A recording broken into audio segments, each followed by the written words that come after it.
بسم اللہ الرحمن الرحیم۔ السلام علیکم۔ میں بلا کی خوبصورت پٹھان لڑکی ایسے خاندان سے تعلق رکھتی تھی جہاں غیرت کے نام پر عورت کو قتل کر دیا جاتا تھا، اور مجھ سے یہ گناہ ہوا کہ میں اپنے بہنوئی پر نظر رکھ بیٹھی۔ جب اس بات کی خبر میری بہن کو ہوئی اور اس نے جب گھر پر بتایا تو میرے بھائی اور باپ نے میری جان لینے کا فیصلہ کیا۔ ماں نے بھاگ کر دوپٹہ ان کے پاؤں میں رکھا تو باپ نے تعلق ختم کر کے ایک ادھیڑ عمر آدمی کے ہاتھ بیچ دیا۔ اس آدمی نے بڑی زنجیروں سے میں ایک کٹر اور روایتی پٹھان خاندان کی بیٹی تھی، جہاں لڑکی کی پیدائش پر خوشی کی شادیانے تو دور کی بات، اس کی زندگی کی ڈور بھی مردوں کی انا اور غیرت کے گروہ سے باندھ دی جاتی تھی۔ ہم 2 بھائی اور 2 بہنیں تھیں، جن میں ہم دونوں بہنیں عمر میں اپنے بھائیوں سے بڑی تھیں، اور شاید یہی وجہ تھی کہ ہماری زندگیوں کے فیصلے سب سے پہلے اور سب سے سخت ماحول میں ہونے کا وقت آ چکا تھا۔ میری بڑی بہن کا نام مینا تھا، جو اپنی دھیمی مسکراہٹ اور سنجیدہ مزاج کے ساتھ گھر کے کونوں میں گم رہتی تھی، اور میرا نام گللائی تھا، جو قدرت کی طرف سے ایک ایسی خوبصورتی لے کر آئی تھی جو اس قید خانے جیسے ماحول میں میرے لیے سب سے بڑا خطرہ بن گئی۔ میرے بڑے بھائی کا نام زربک خان تھا، جسے ہم احترام اور خوف کے ملے جلے جذبات کے ساتھ لالا جی کہتے تھے، کیونکہ ان کی آنکھوں کا جلال اور ہاتھ کی سختی پورے خاندان میں مشہور تھی۔ جبکہ ہمارا چھوٹا بھائی شاہ نواز خان ابھی لڑکپن کی دہلیز پر تھا، لیکن اس کے تیور بھی قبیلے کے مردوں جیسے ہی بن رہے تھے۔ ہمارے ہاں لڑکیوں پر حد درجے کی پابندی اور کڑی نگرانی رکھنا غیرت کا پہلا اصول مانا جاتا تھا، اور مردوں کے لیے 3 4 شادیاں کرنا کوئی گناہ یا عیب نہیں، بلکہ ان کے خاندان کا فخر، طاقت اور تکبر کا سب سے بڑا نشان سمجھا جاتا تھا۔ مینا اگرچہ بہت خوبصورت اور معصوم تھی، لیکن میری خوبصورتی کے چرچے چاروں طرف اس طرح پھیلے تھے کہ جو بھی ایک نظر مجھے دیکھتا وہ ساکت رہ جاتا، اور یہی حسن میرے لیے ایک ایسی خاموش سزا بن گیا کہ ہم دونوں بہنوں کو اسکول جانے، پڑھنے لکھنے یا دنیا کی ہوا لگنے کی کوئی اجازت نہیں تھی۔ ہمارے لیے گھر کے مرکزی دروازے سے باہر جھانکنا بھی ایک ناقابل معافی جرم تھا، اور ہم پردوں کے پیچھے چھپ کر صرف آسمان کے پرندوں کو دیکھ کر اپنی آزادی کا اندازہ لگایا کرتی تھی، یہ سوچے بغیر کہ تقدیر کے پردے کے پیچھے ہمارے لیے کیسے ہولناک طوفان پرورش پا رہے ہیں۔ اسی سخت اور گھٹن زدہ ماحول کے درمیان زندگی کا ایک ایسا موڑ آیا جس نے میری روح کو پگھلا کر رکھ دیا، اور مجھ سے وہ نادانی ہو گئی جس کا انجام پٹھان قبیلے میں صرف موت کی صورت میں ہی نکلتا ہے۔ میری پھوپھی کا بیٹا رحمت خان اکثر ہمارے گھر آیا کرتا تھا۔ وہ ہمارے قبیلے کے دوسرے لڑکوں سے بالکل مختلف، سلجھے ہوئے اور دھیمے مزاج کا مالک تھا، جو نہ صرف پڑھائی لکھائی میں بہت اچھا تھا بلکہ اپنے باپ کے ساتھ کپڑے کی دکان پر ہاتھ بھی بٹاتا تھا۔ رحمت خان، اس کا بڑا بھائی اور اس کے ابا سب مل کر کپڑے کا ایک بہت بڑا اور منافع بخش کاروبار چلاتے تھے، اور چونکہ ہمارے خاندان کا بھی یہی خاندانی کاروبار تھا، اس لیے ان کا ہمارے گھر آنا جانا بہت زیادہ تھا، اور سب ان کی عزت کرتے تھے۔ ہمارے ہاں محبت کا مطلب وہ نہیں تھا جو عام دنیا میں ہوتا ہے، جہاں فون پر گھنٹوں باتیں کی جائیں، خطوط لکھے جائیں یا چھپ چھپ کر ملاقاتوں کے جال بنے جائیں، بلکہ پٹھانوں کے اس سخت ماحول میں محبت تو صرف ایک پاکیزہ، شرمیلی اور پیار بھری نظر کے تبادلے کا نام تھی، جو راستے سے گزرتے ہوئے یا صحن کے کسی کونے سے ایک پل کے لیے ملتی اور دلوں میں ہمیشہ کے لیے اتر جاتی۔ میں رحمت خان کو دل ہی دل میں بے پناہ پسند کرنے لگی تھی، اور اس کی نظروں کی تپش مجھے بتاتی تھی کہ وہ بھی میرے لیے اپنے دل میں وہی تڑپ رکھتا ہے۔ اس لیے جب ایک دن پھوپھی نے ہمارے گھر فون کیا کہ وہ اپنے بیٹے کے رشتے کے لیے آ رہی ہیں تو پورے گھر میں خوشی کی لہر دوڑ گئی، اور میرا دل سینے میں زور سے دھڑکنے لگا۔ ابا کو رحمت خان بہت پسند تھا، اگرچہ پھوپھی کے بڑے بیٹے کی پہلی ہی شادی ہو چکی تھی اور اس کی 2 بیویاں تھیں، لیکن رحمت خان کی یہ پہلی شادی ہونی تھی، اور میں اپنی بند آنکھوں سے اپنے روشن مستقبل کے خواب بننے لگی تھی۔ جب پھوپھی رشتہ لے کر گھر پہنچی تو ابا نے بلند اور روبدار آواز میں مینا کو پکارا، اور ہماری پھوپھیوں کا بھی اپنے بھائیوں کے سامنے خوف کا یہ عالم تھا کہ وہ ان کے آگے کبھی اونچی سانس بھی نہیں لے سکتی تھی۔ ابا کے حکم پر جب مینا کو سر پر بڑا دوپٹہ دے کر پھوپھی کے سامنے بٹھایا گیا، اور پھوپھی نے مسکراتے ہوئے اپنے ہاتھ کا سونے کا بھاری کنگن اتار کر مینا کی کلائی میں پہنا دیا، تو جیسے میرے پیروں تلے زمین ہی نکل گئی اور میرا پورا وجود برف کی طرح جم گیا۔ میرا دل چیخ اٹھا کہ یہ کیا ہو گیا؟ رحمت خان نے تو رشتہ میرے لیے بھیجا تھا، پھر یہ تقدیر نے کون سا بھیانک کھیل کھیل دیا؟ لیکن پٹھانوں کے ہاں جب زبان پکی ہو جائے تو اس فیصلے کو بدلنے کی طاقت کسی مائی کے لال میں نہیں ہوتی تھی، اور یہی وجہ تھی کہ اس بات کے ٹھیک 1 ہفتے بعد مینا کا نکاح رحمت خان سے کر دیا گیا، اور میں اندر سے بالکل ٹوٹ پھوٹ جانے کے باوجود اپنی ماں اور بہن کے سامنے اپنے آنسو پی کر بالکل خاموش رہی، کیونکہ رحمت خان نے مجھ سے کوئی زبان یا وعدہ تو نہیں کیا تھا، وہ تو بس نظروں کا ایک دھوکہ تھا جس کی سزا اب مجھے عمر بھر کاٹنی تھی۔ نکاح کے اس پر ہجوم اور بھاری دن جب صحن مکر و فریب اور مبارکبادوں کی آوازوں سے گونج رہا تھا اور مردوں کے دالان میں نذرانے دیے جا رہے تھے، میں شرم اور کب کے مارے کسی کے سامنے نہیں آئی اور اپنے کمرے کی اندھیری کھڑکی سے مینا کی رخصتی کا منظر دیکھتی رہی، جو اب رحمت خان کی دلہن بن کر اس کے گھر جا رہی تھی۔ میری اپنی سگی بہن اب میری سوتن تو نہیں، لیکن میرے اس خواب کی ملکہ بن چکی تھی جسے میں نے اپنی بند آنکھوں سے سجا رکھا تھا۔ اور اب وہ رشتہ ایسا تبدیل ہوا کہ ایک ہی گھر کی دو بہنیں ایک ہی مرد کے عقد میں نہیں جا سکتی تھی، جس کا مطلب تھا کہ رحمت خان اب ہمیشہ کے لیے میرا بہنوئی بن چکا تھا۔ نکاح کے ایک ہفتے بعد جب مینا رسم کے مطابق پہلی بار اپنے مائکے واپس آئی تو اس کے چہرے پر وہ روایتی دلہنوں والی چمک اور خوشی نہیں تھی، بلکہ وہ حد درجہ بدلی اکھڑی ہوئی اور ایک عجیب سی گہری خاموشی کا شکار تھی، جسے دیکھ کر میرا دل کسی انجانے خوف سے کانپ اٹھتا تھا۔ لیکن میں نے اپنے گناہگار دل کے ڈر سے اس سے کبھی قریت کر نہ پوچھا کہ اس کی اس اداسی کی اصل وجہ کیا ہے۔ رحمت خان بھی جب کبھی مینا کے ساتھ ہمارے گھر آتا تو وہ اپنی نظریں زمین سے اوپر نہیں اٹھاتا تھا۔ اس کا وہ چہرہ جو کبھی میری ایک جھلک دیکھنے کے لیے بے قرار رہتا تھا، اب بالکل اجنبی اور پتھر کا ہو چکا تھا۔ لیکن میرا نادان دل اب بھی باز نہیں آتا تھا اور میں چھپ چھپ کر دروازے کی اوٹ سے اسے دیکھتی اور پھر خود کو ملامت کرتی کہ گل لائی، خدا کا خوف کھا، وہ تیری بڑی بہن کا سہاگ ہے، تیرا بہنوئی ہے، کچھ تو اپنی غیرت اور قبیلے کی روایات کا خیال کر۔ مگر دل کی اس چنگاری پر میرا کوئی بس نہیں چل رہا تھا جو راکھ کے نیچے اب بھی سلگ رہی تھی۔ پھر ایک دن وہ ہولناک حادثہ پیش آیا جس نے میری زندگی کی رہی سہی سکون کی بساط کو ہمیشہ کے لیے الٹ کر رکھ دیا اور مجھے موت کے منہ میں دھکیل دیا۔ میں باورچی خانے میں کام کر رہی تھی کہ اچانک مینا نے کسی بپھرے ہوئے شیر کی طرح آ کر میرا بازو انتہائی سختی سے دبوچا اور مجھے گھسیٹتے ہوئے اندر کے اندھیرے کمرے میں لے گئی، جہاں اس نے دیوار کے ساتھ مجھے پٹخا اور میرا گلا اپنے دونوں ہاتھوں سے دباتے ہوئے وحشانہ انداز میں بولی، کھلے لائی، تجھے شرم نہیں آتی؟ اپنے بہنوئی پر نظر رکھتی ہے؟ اگر یہ بات لالا کو پتہ چل گئی تو وہ تیرے ٹکڑے کر کے کتوں کے آگے پھینک دے گی۔ تجھے پتہ ہے نا ہمارے خاندان کی غیرت کا، ہم تجھے زندہ جان سے مار دیں گے۔ مینا کی آنکھوں میں خون اترا ہوا تھا اور میں نے بڑی مشکل سے اس کی گرفت سے اپنا گلا چھڑایا۔ میری سانسیں اکھڑ رہی تھیں، لیکن میں نے روتے ہوئے تڑپ کر کہا، مینا خدا کے لیے ایسا مت سوچ، میں نے کبھی ان پر کوئی بری نظر نہیں رکھی، ہمارا نہ تو کوئی غلط رشتہ تھا اور نہ ہی ہم نے آج تک ایک دوسرے سے کوئی بات کی ہے۔ میرے دل میں بس ایک نادان خیال تھا جو تمہاری شادی کے دن ہی ختم ہو گیا تھا، اب ایسا کچھ بھی نہیں ہے۔ میری اس صفائی پر مینا کا غصہ کم ہونے کی بجائے مزید بھڑک اٹھا اور اس نے تڑاک سے ایک زوردار تھپڑ میرے منہ پر دے مارا، جس کی گونج سے میرا سر چکرا گیا اور وہ چلا کر بولی، اگر ایسا کچھ نہیں ہے تو وہ رات دن تیرے بارے میں کیوں سوچتا ہے اور اس نے اپنے ہاتھ پر گللائی کا نام کیوں لکھ رکھا ہے؟ میں نے کانپتی ہوئی آواز میں آخر کوشش کرتے ہوئے کہا کہ ضروری نہیں وہ نام میرا ہی ہو، قبیلے میں کوئی اور بھی گللائی ہو سکتی ہے۔ لیکن مینا نے میری ایک نہ سنی اور غصے سے چلائی کہ آج اس بات کا آخری فیصلہ ہو کر رہے گا۔ وہ تیزی سے لالا کے کمرے کی طرف بھاگنے لگی۔ میں نے بدحواسی میں دوڑ کر اس کے پیروں کو پکڑ لیا۔ میں زمین پر گر کر گڑ گڑائی کہ خدا کے واسطے مجھ پر یہ ظلم مت کر، میرا اس سے کوئی تعلق نہیں ہے سوائے اس پرانی ایک نظر کے۔ لیکن میری سگی بہن کا دل پتھر کا ہو چکا تھا، اسے مجھ پر ذرا برابر ترس نہ آیا اور اس نے میرا ہاتھ جھٹک کر جا کر میرے جلاد بھائی زربک اور ابا کے سامنے نہ جانے کیا زہر اگلا، جس نے ہمارے گھر کے صحن میں موت کا اندھیرا پھیلا دیا۔ خوف اور بدحواسی کے اس عالم میں جب مینا زہر اگلتی ہوئی باہر بھاگی، میں نے اپنی حواس جمع کیے اور دوڑ کر اپنے کمرے کا دروازہ اندر سے بند کر کے کنڈی چڑھا دی۔ ابھی بھی مشکل 10 منٹ ہی گزرے ہوں گے کہ میرے کمرے کا دروازہ کسی آندھی کی طرح دھاڑے مار کر بجایا جانے لگا اور لکڑی کا وہ کمزور دروازہ ان کے غصے کی تاب نہ لاتے ہوئے لرزنے لگا۔ باہر میرے سگے بھائی زربک خان یعنی لالا کی دھاڑتی ہوئی آواز آ رہی تھی، جو عمر میں اگرچہ مجھ سے چھوٹا تھا لیکن پٹھانوں کے اس گھر پر اس کی ظالمانہ حکومت تھی اور اس کی کہی ہوئی بات ہی وہاں کا قانون تھی۔ وہ باہر سے چیخ رہا تھا کہ گلے لائی، دروازہ کھولو ورنہ میں اسے توڑ کر تمہاری لاش اندر ہی چھوڑ دوں گا۔ اس کے ساتھ ہی ابا کی غضبناک آواز بھی گونج رہی تھی اور ان سب کے بیچ میں میری کمزور ماں کی روتی ہوئی آواز بھی سنائی دے رہی تھی، جو گڑ گڑا کر کہہ رہی تھی کہ خدا کے لیے ٹھنڈے دماغ سے بات کرو، وہ تو 24 گھنٹے گھر میں بند رہتی ہے، کہیں آتی جاتی بھی نہیں، اس پر اتنا بڑا الزام مت لگاؤ۔ مگر ان کے بکھرے ہوئے مردوں کے سر پر تو غیرت کا بھوت سوار تھا۔ میں اندر بیٹھی کانپ رہی تھی کیونکہ مجھے یقین تھا کہ اگر میں نے دروازہ کھولا تو یہ لوگ مجھے زندہ نہیں چھوڑیں گے اور میری جان لے لیں گے۔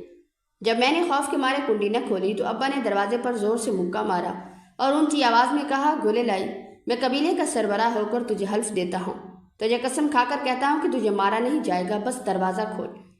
ابا کی اس بات پر یقین کر کے جیسے ہی میں نے لرزتے ہاتھوں سے کنڈی کھولی، سامنے لالا اور ابا کھڑے تھے، جن کی آنکھوں میں خون اترا ہوا تھا، اور لالا نے فوراً اپنی چمکتی ہوئی ہولناک پسٹل میری پیشانی پر تان دی، لیکن ابا نے عین اسی وقت جھٹکے سے اس کا ہاتھ نیچے کر دیا اور مجھ پر جھک کر غصے سے پوچھا، سچ بتا، کیا چکر ہے تیرا اس کے ساتھ؟ میں نے روتے ہوئے ابا کے پاؤں پکڑ لیے اور کہا، ابا خدا کے لیے مجھ پر یقین کریں، ایسا کچھ بھی نہیں ہے، ہم تو کبھی گھر کی دہلیز سے باہر بھی نہیں گئے، اور رحمت خان جب بھی آتا ہے وہ باہر دالان میں بیٹھتا ہے، یہاں اندر تو کبھی آیا بھی نہیں۔ مینا ہم پر جھوٹا الزام لگا رہی ہے۔ میری بات سن کر ابا کے چہرے پر ایک تذبذب کی لہر دوڑ گئی۔ انہوں نے غصے سے اپنا موبائل نکالا اور فوراً میری پھوپھی کے شوہر یعنی مینا کے سسر کو کال ملا دی، اور فون اٹھاتے ہی انہوں نے گرجدار آواز میں رحمت خان سے بات کروانے کو کہا۔ جیسے ہی دوسری طرف سے رحمت خان کی کانپتی ہوئی آواز آئی، ابا نے کڑک کر پوچھا کہ اصل سچائی کیا ہے؟ تو رحمت خان نے سادگی اور سچائی سے اعتراف کرتے ہوئے کہا، ماموں، میں نے تو رشتہ گلیلائی کے لیے بھیجا تھا، مجھے نہیں معلوم تھا کہ گھر والوں نے مینا سے بات پکی کر دی ہے، میں تو بس… رحمت خان کا اتنا کہنا تھا کہ ابا کی آنکھوں میں جیسے خون اتر آیا۔ ان کی مردانہ انا کو لگی یہ ٹھیس ناقابل برداشت تھی۔ انہوں نے جھٹکے سے کال کاٹی اور مڑ کر ایک ایسا زوردار تھپڑ میرے منہ پر دے مارا کہ میرے منہ سے خون کی دھار بہہ نکلی، اور یوں لگا جیسے دنیا کی تاریخ کا سب سے بڑا جرم میں نے ہی کیا ہو۔ ہمارے ہاں یہ کڑا اور بے رحم رواج تھا کہ اگر لڑکی پر ایسا کوئی داغ لگ جائے تو یا تو اسے اسی وقت موت کے گھاٹ اتار دیا جاتا ہے، یا پھر 1-2 دن کے اندر اندر اس کی شادی کسی بھی دور دراز کے شخص سے کر کے اسے گھر سے نکال دیا جاتا تھا۔ میرے لیے بھی اسی شام ایک انتہائی سخت اور بھیانک فیصلہ صادر کیا گیا، جس کی خبر مینا نے آ کر مجھے دی کہ میرا نکاح کسی اجنبی سے طے پا گیا ہے اور اب میرا اس گھر سے کوئی تعلق نہیں رہا۔ میں نے روتے ہوئے تڑپ کر اپنی ماں کے پیر پکڑ لیے اور پشتو میں چیخ کر کہا، مورے زما دا وعدہ نہ دے خوخی، زما پہ حیل رحم ہو کڑا، یعنی مجھے یہ شادی نہیں کرنی، مجھ پر رحم کرو۔ تم ابا سے بات کرو نا کہ وہ مجھ پر رحم کریں اور میری شادی اس طرح کسی جلاد سے نہ کرے۔ مگر میری وہ غریب ماں خود اس مردان ہرکی کی بستی میں ایک بے بس اور لاچار عورت تھی، اور ہمارے ہاں عورتوں کی فریاد کون سنتا تھا؟ چنانچہ اسی شام میرا نکاح ایک ایسے شخص سے پڑھا دیا گیا جس کا نام تک میں نہیں جانتی تھی، اور مجھے ایک قیدی کی طرح رخصت کر دیا گیا۔ جس نئے گھر میں مجھے لایا گیا وہاں کا ماحول کسی بھیانک خواب جیسا تھا۔ جب مجھے کمرے میں بٹھایا گیا تو وہاں موجود دیگر عورتیں مجھے دیکھ کر حیرت سے اپنی انگلیاں دانتوں تلے دبا رہی تھیں اور سرگوشیاں کر رہی تھیں کہ اتنی حور جیسی خوبصورت لڑکی اور اس بوڑھے ظالم شخص کے پلے باندھ دی گئی۔ دراصل میری مائکے والوں کی بدنامی اور میری داغداری کی جھوٹی خبریں راتوں رات اس خاندان تک پہنچا دی گئی تھی، اس لیے انہوں نے مجھے ایک مجرم کی طرح قبول کیا تھا۔ جب رات گئی میرا شوہر، جو کہ مجھ سے دگنی عمر کا ایک بھاری بھرکم اور خوفناک مٹھ کا مرد تھا، کمرے میں داخل ہوا تو اس کے ہاتھ میں لوہے کی ایک بھاری اور لمبی زنجیر تھی، جسے دیکھ کر میرا خون منجمد ہو گیا۔ اس نے بغیر کچھ بولے انتہائی بے رحمی سے وہ زنجیر میرے پاؤں میں ڈالی اور اس کے دوسرے سرے کو کمرے کے ایک بڑے اور وزنی بیڈ کے پائے سے جکڑ دی، جس کی وجہ سے میرا ایک ہاتھ اور ایک ٹانگ مکمل طور پر بستر کے ساتھ بند کر رہ گئے۔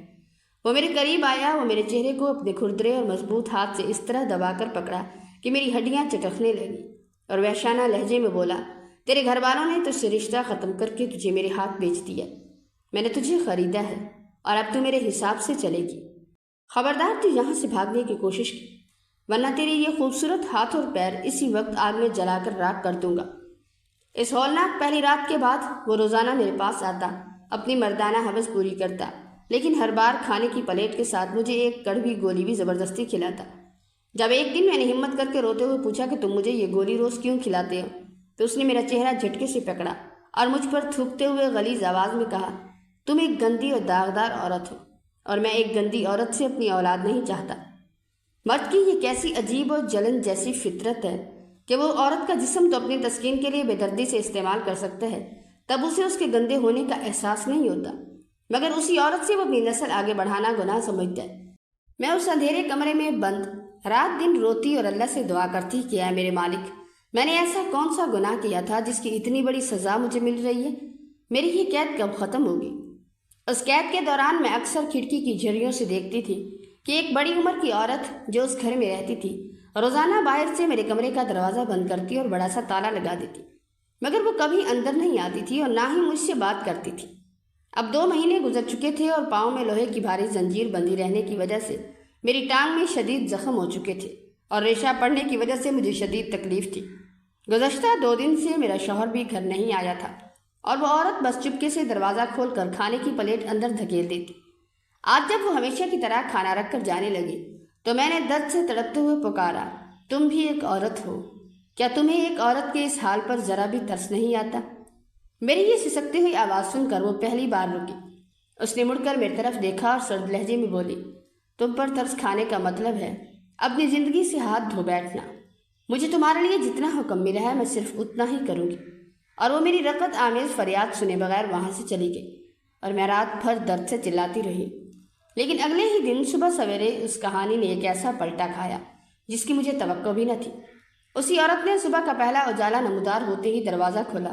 اس کے ہاتھ میں ایک سفید دوپٹہ تھا جو اس نے نرمی سے میرے سر پر ڈالا اور پھر اپنی چابی سے بیڈ کا تالا اور میرے پاؤں میں بندھی ہوئی وہ لوہے کی زنجیر کھول دی۔ میں نے حیرت اور ششدر ہو کر اس کی طرف دیکھا اور کہا، آج تمہیں اپنے مرد کے غصے اور موت سے ڈر نہیں لگ رہا؟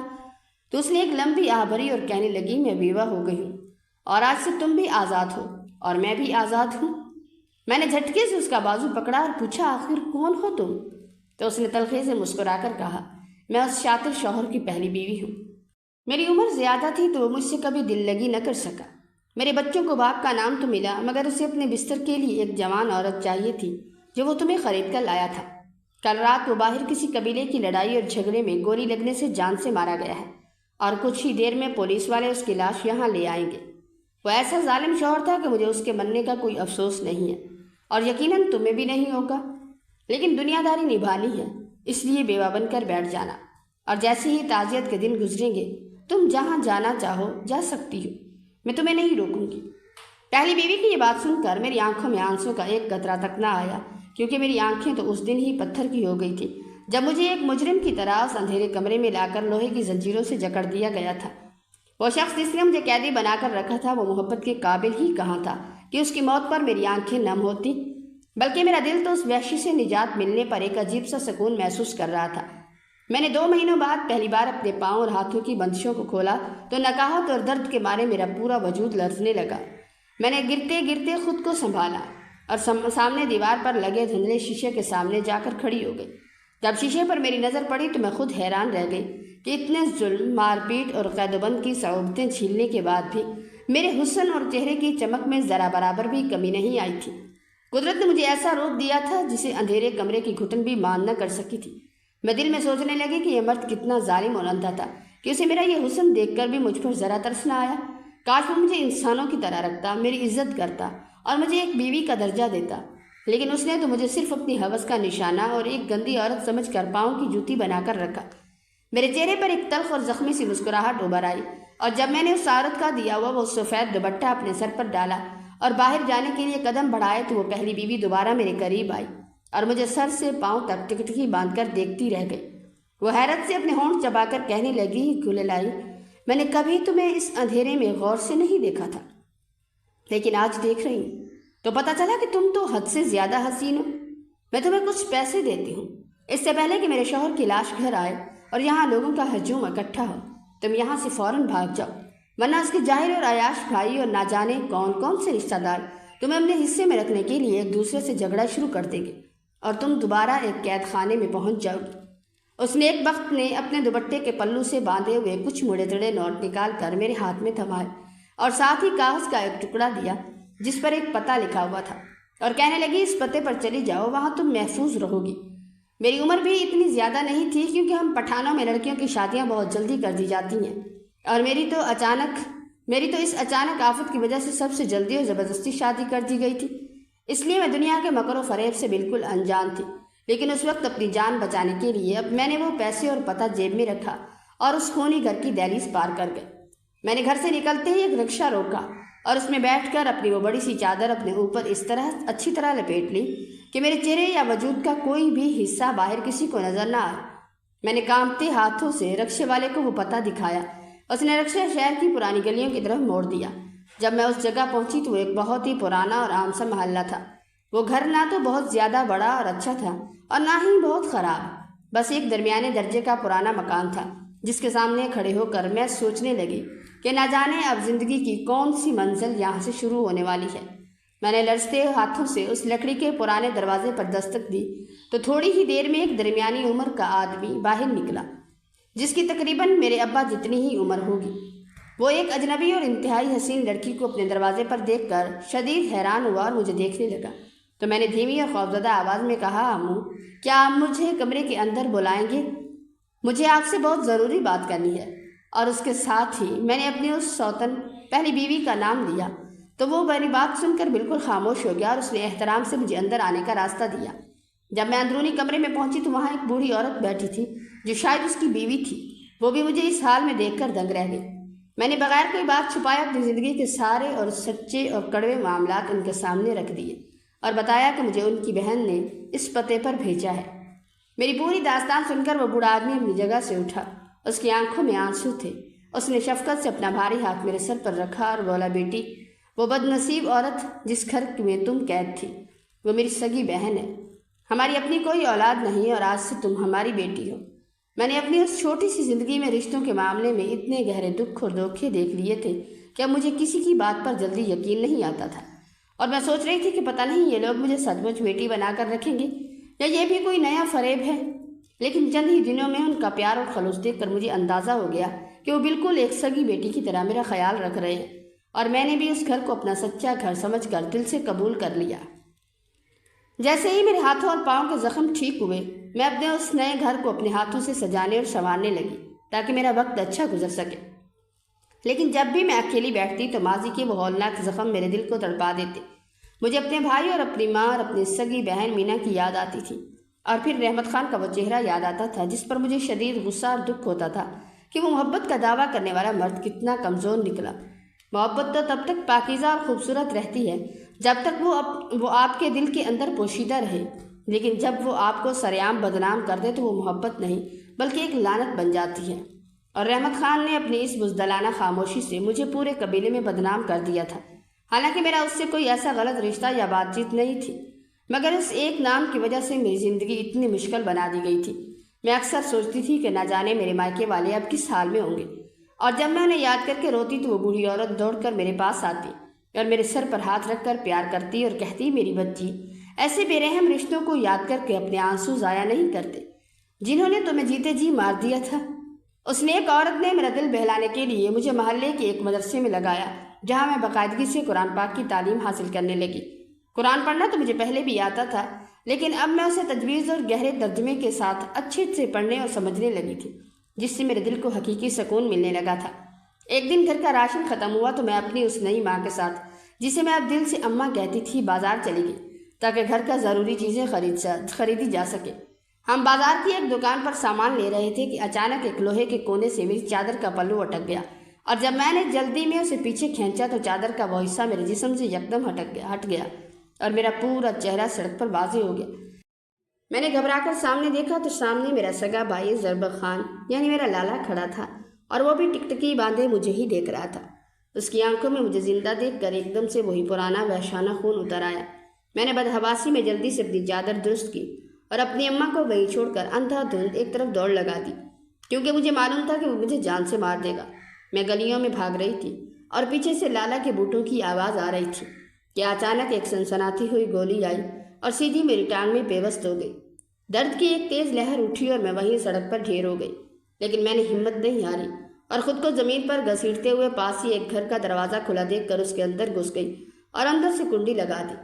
میری ٹانگ سے تیزی سے خون بہہ رہا تھا اور اسی سکت میں وہیں بے ہوش ہو گئی۔ جب مجھے ہوش آیا تو نتنوں میں اسپرٹ کی تیز بو آ رہی تھی۔ میں اسپتال کے ایک صاف ستھرے کمرے میں بیڈ پر لیٹی ہوئی تھی، اور میرے بیڈ سے تھوڑی دور ایک پینٹ شرٹ میں ملبوس انتہائی پڑھا لکھا اور رعبدار شخصیت کا مالک مرد کھڑا اپنا موبائل استعمال کر رہا تھا، جس کے چہرے سے ہی اس کا اونچا رتبہ ظاہر ہو رہا تھا۔ جیسے ہی اس نے میری آنکھیں کھلتی ہوئی دیکھی، وہ جلدی سے میرے قریب آیا اور انتہائی نرم اور سنجیدہ لہجے میں پوچھنے لگا، کیا آپ اب ٹھیک محسوس کر رہی ہیں؟ میں نے کمزوری سے صرف اپنا سر ہلا کر ہاں میں جواب دیا۔ تھوڑی دیر بعد جب میری حالت کچھ بہتر ہوئی تو اس نے مجھ سے پوچھا، آپ کون ہیں اور آپ کے ساتھ یہ سب کیا ہوا؟ اس کا اتنا پوچھنا تھا کہ میری آنکھوں سے آنسوؤں کا سیلاب بہہ نکلا، اور میں نے روتے ہوئے اپنے ماضی اور اس دن کے واقعے کی پوری سچی داستان اس اجنبی کے سامنے رکھ دی۔ میری بات سن کر وہ شخص شدید حیران ہوا اور تعجب سے میری طرف دیکھتے ہوئے کہنے لگا، اتنی خوبصورت اور معصوم ہیں آپ؟ وہ کیسا جاہل انسان تھا جو آپ پر اتنا ظلم کرتا رہا؟ اور آپ کے بھائی کتنے بے رحم ہیں۔ آپ پریشان نہ ہوں، آپ میرے گھر کے دروازے پر بے ہوش ملی تھی اور میں خود آپ کو یہاں ہسپتال لے کر آیا ہوں۔ وہ کوئی عام آدمی نہیں تھا، بلکہ وہ اس پورے علاقے کا DSP تھا۔ اس نے مجھ سے اس نیک دل بوڑھے ماں باپ کا پتہ پوچھا جن کے ہاں میں رہتی تھی، اور وہ خود وہاں جا کر ان سے ملا اور انتہائی عزت کے ساتھ میرا رشتہ ان سے مانگ لیا۔ ان بزرگوں نے اپنی سگی بیٹی کی طرح مجھے اس کے نام کیا، اور جب میں رخصت ہو کر اس کے گھر آئی تو وہ گھر کسی محل کی طرح بے حد خوبصورت تھا، اور میرا شوہر نہ صرف دولت مند تھا بلکہ اس کا اخلاق، اس کی عادات اور اس کا رویہ ایک سچے اور مخلص مرد جیسا تھا۔ شادی کے بعد مجھے زندگی میں پہلی بار اندازہ ہوا کہ ایک شوہر کی سچی محبت کیا ہوتی ہے اور بیوی کو دی جانے والی عزت و توجہ کسے کہتی ہیں۔ میری زندگی اب بالکل بدل چکی تھی اور میں اس علاقے کے سب سے بڑے پولیس افسر کی بیوی تھی، مگر وہ جو اپنوں کا دیا ہوا زخم اور سگی بہن کا دکھ تھا وہ میرے دل کے کسی کونے میں اب بھی ایک کانٹے کی طرح چبھتا رہتا تھا۔ میرا دل خون کے آنسو روتا تھا کہ میں ایک بار اپنی اس سگی بہن سے ملوں اور اس کی آنکھوں میں جھانک کر دیکھوں کہ میری ہستی کو جیتے جی خاک میں ملانے کے بعد وہ خود کتنے سکون کی زندگی گزار رہی ہے۔ اگر اس دن وہ حسد میں آ کر ابا اور لالا کو وہ جھوٹی بات نہ بتاتی تو آج میری زندگی اس عذاب سے نہ گزرتی۔ حالانکہ میرا اس کے شوہر سے کوئی تعلق نہیں تھا، لیکن اس نے اپنی نفرت میں مجھ پر کتنا ظلم ڈھایا تھا۔ میں نے ایک دن اپنے شوہر کے سامنے اپنی اس دلی خواہش کا اظہار کیا اور روتے ہوئے کہا کہ سائیں، مجھے ایک بار اپنی بہن سے ملنا ہے اور میری یہ خواہش صرف آپ ہی پوری کر سکتی ہیں۔ میں دیکھنا چاہتی ہوں کہ وہ مجھے برباد کر کے خود کتنے خوش ہے۔ میری بات سن کر میرے شوہر نے میری آنکھوں سے آنسو صاف کیے اور چند دن بعد مجھ سے کہا، گللائی، ہمیں اسی علاقے میں ایک سرکاری دورے پر جانا ہے جہاں تمہارے مائکے والے اور پھوپھی کا خاندان رہتا ہے۔ تم اپنا حلیہ اور لباس بدل لو، میں تمہیں وہاں پورے فخر اور شان و شوکت کے ساتھ دے کر جاؤں گا۔ اس دن میں ایک ملکہ کی طرح تیار ہوئی، قیمتی لباس اور زیورات پہنے اور اپنے شوہر کے ساتھ اس کی سرکاری گاڑی کی فرنٹ سیٹ پر بیٹھ گئی۔ ہماری گاڑی کے آگے اور پیچھے پولیس کی گاڑیوں کی لمبی قطاریں اور گارڈز موجود تھے، اور ایک DSP کی اسی شان و شوکت کے ساتھ میں آج برسوں بعد اس مٹی پر واپس آئی تھی جہاں میں نے اپنا معصوم بچپن گزارا تھا۔ میرے دل میں یہ خوف بھی تھا کہ کہیں کوئی نیا ہنگامہ کھڑا نہ ہو جائے، کیونکہ پچھلی بار میرے بھائی نے مجھے دیکھتے ہی گولی چلا دی تھی۔ نہ جانے اب وہ مجھے اس روپ میں دیکھ کر کیا کریں گے، لیکن مجھے اب کسی کا ڈر نہیں تھا، کیونکہ میرے ساتھ قانون کی طاقت اور میرے شوہر کا سایہ تھا۔ میں جانتی تھی کہ میری پھوپھی کا گھر کس گلی میں ہے۔ میں نے گاڑی وہاں رکوا کر اپنے شوہر کی طرف دیکھا اور کانپتی ہوئی آواز میں کہا، سائیں، مجھے اس طرف جانا ہے اور اپنی اسی سگی بہن مینا سے ملنا ہے جس نے میری زندگی کا سودا کیا تھا۔ ہماری گاڑیوں کا قافلہ جب پھوپھی کے گھر کے باہر رکا تو میرے شوہر کے حکم پر گاڑیوں سے لیڈیز پولیس اہلکار جو مکمل سرکاری وردی میں ملبوس تھی باہر نکلی، اور انہوں نے روبدار قدموں کے ساتھ گھر کے اندر جا کر مینا سے بلند آواز میں کہا، DSP صاحب کی بیگم آپ سے ملنا چاہتی ہیں۔ مینا اور گھر کے باقی لوگ یہ سرکاری حکم سن کر بری طرح ہڑبڑا گئے اور سخت حیران ہوئے کہ اتنے بڑے سرکاری افسر کی بیوی کا ان جیسے عام لوگوں سے کیا تعلق اور وہ ان سے کیوں ملنا چاہتی ہے۔ میں نے اس دن ایک نہایت قیمتی اور شاندار فلو گاؤن پہن رکھا تھا جو میری بدلی ہوئی شاہانہ زندگی کا منہ بولتا ثبوت تھا۔ جب میں پورے وقار کے ساتھ گاڑی سے نیچے اتری اور اس پرانے گھر کے صحن میں داخل ہوئی تو وہاں بہت سے بچے کھیل رہے تھے اور 2-3 عورتیں وہاں کھڑی تھیں جو مجھے سر سے پاؤں تک حیرت اور رشک بھری نظروں سے دیکھ رہی تھی، لیکن مجھے پہچاننے سے بالکل قاصر تھی۔ میں نے صحن کے پار نظر دوڑائی تو ایک بوسیدہ کمرے کے دروازے کے سامنے مینا کھڑی تھی جس کے چہرے پر خوف اور حیرت کے ملے جلے جذبات تھے، اور وہ مجھے اپنی طرف آتا ہوا دیکھ رہی تھی۔ میں بہت آہستہ آہستہ پورے روب اور سکون کے ساتھ چلتی ہوئی اس کے قریب چلی گئی، اور جب میں نے اس کے بالکل سامنے کھڑے ہو کر اپنے چہرے سے چادر کا وہ باریک کپڑا ہٹایا تو مینا کی آنکھیں پھٹی کی پھٹی رہ گئی، اور وہ مجھے ایسے دیکھنے لگی جیسے اسے اپنی آنکھوں پر یقین ہی نہیں آ رہا کہ یہ وہی گللائی ہے جسے انہوں نے جیتے جی مار دیا تھا۔ اس کے بوڑھے ہوتے چہرے پر ہوائیاں اڑنے لگی اور اس کے تڑپتے ہوئے ہونٹوں سے کانپتی ہوئی دھیمی آواز نکلی، DSP کی وائف گللائی، تم ہو؟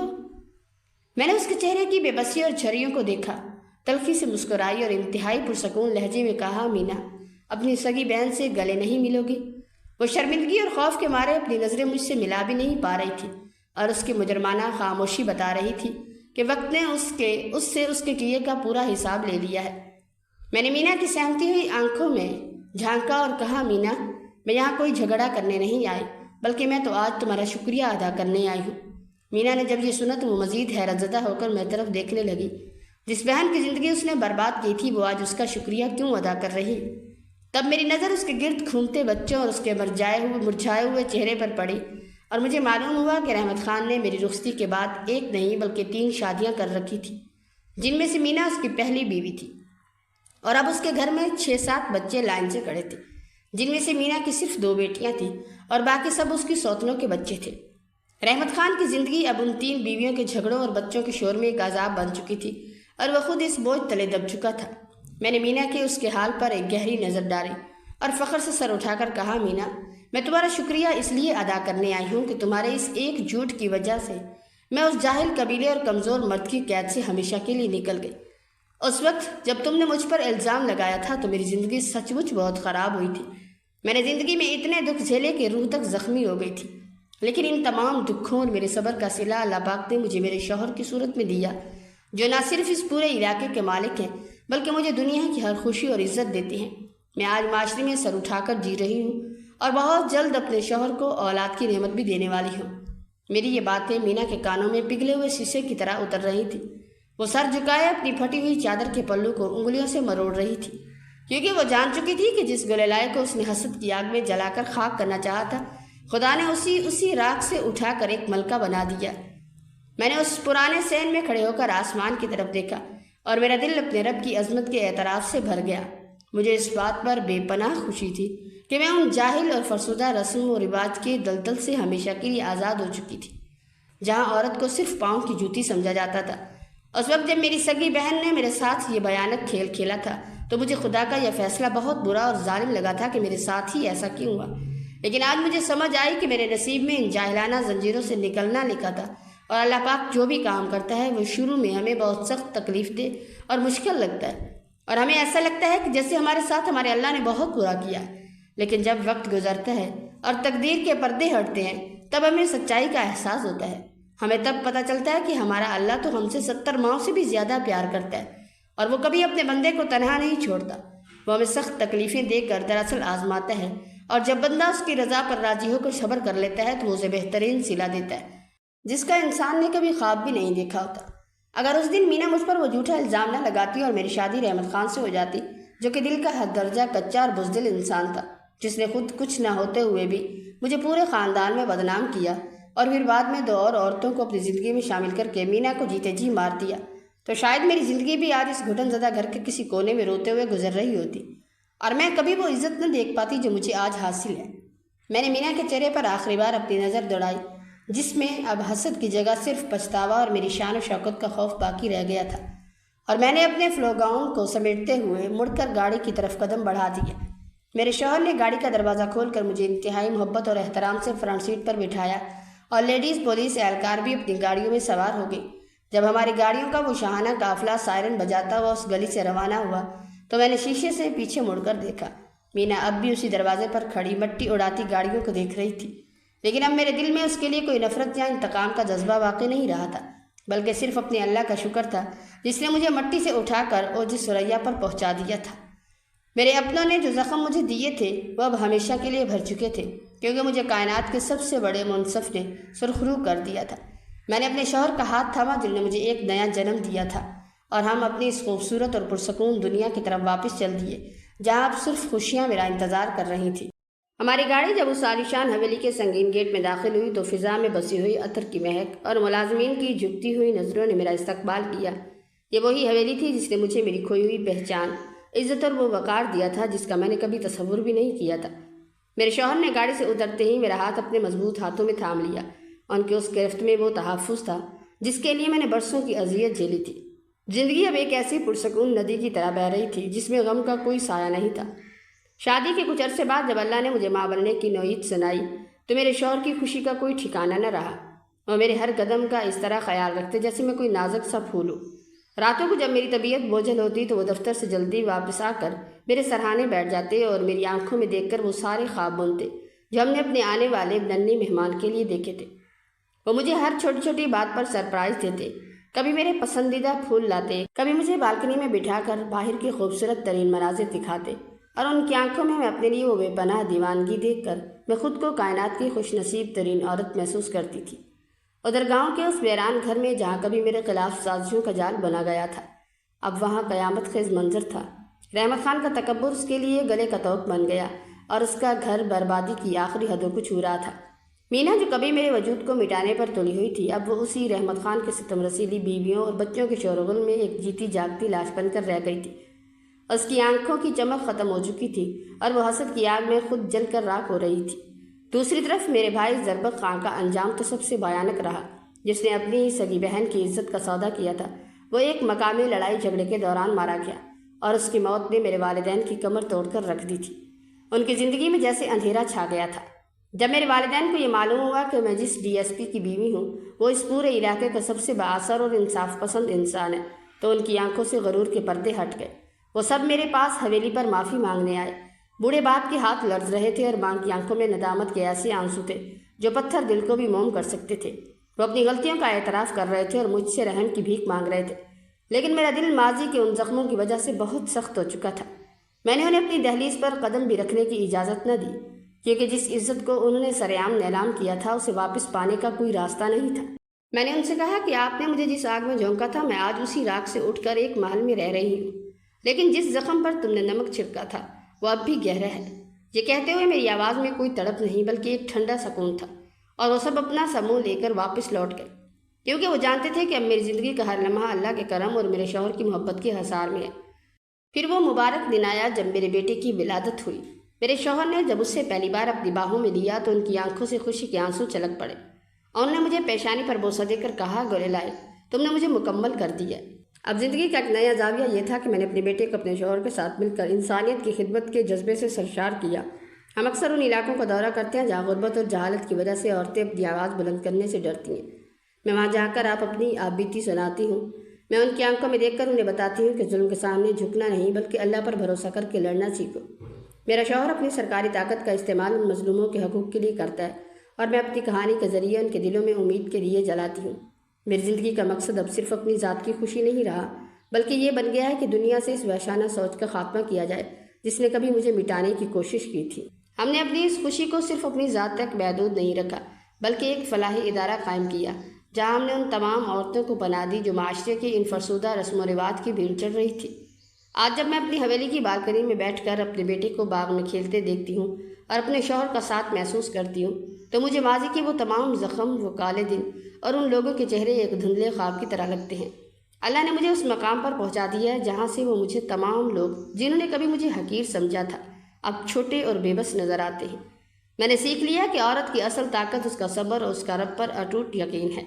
اگر آج میں اس ظلم کے خلاف ڈٹ نہ جاتی اور اللہ پر بھروسہ نہ رکھتی تو شاید میں بھی اسی گھٹن زدہ گھر کا حصہ ہوتی۔ میری کہانی کا ہر لفظ اس بات کی گواہی ہے کہ جو لوگ خدا کے فیصلوں پر صبر کرتے ہیں خدا انہیں کبھی تنہا نہیں چھوڑتا۔ اب میری زندگی میں نہ کوئی انتقام کی آگ ہے اور نہ ہی کوئی پرانا خوف، بس میرے شوہر کی بے پناہ محبت، میرے بیٹے کی مسکراہٹ اور میرے رب کا وہ شکر ہے جس نے مجھے مٹی سے اٹھا کر اوج ثریا پر بٹھا دیا۔ یہ میری وہ دنیا ہے جہاں اب صرف اور صرف خوشیاں میرا انتظار کر رہی ہیں۔ اس سفر کا بہترین سبق یہ ہے کہ سچی کامیابی انتقام لینے میں نہیں بلکہ اپنے آپ کو اتنا بلند کر لینے میں ہے کہ دشمن خود اپنی پستی دیکھ کر شرمندہ ہو جائے۔ اللہ کی حکمت انسان کی محدود سوچ سے کہیں زیادہ وسیع ہے، اور جب وقت کا پہیہ پلٹتا ہے تو ظالم اپنے کیے کے گڑھے میں خود ہی گرتا ہے۔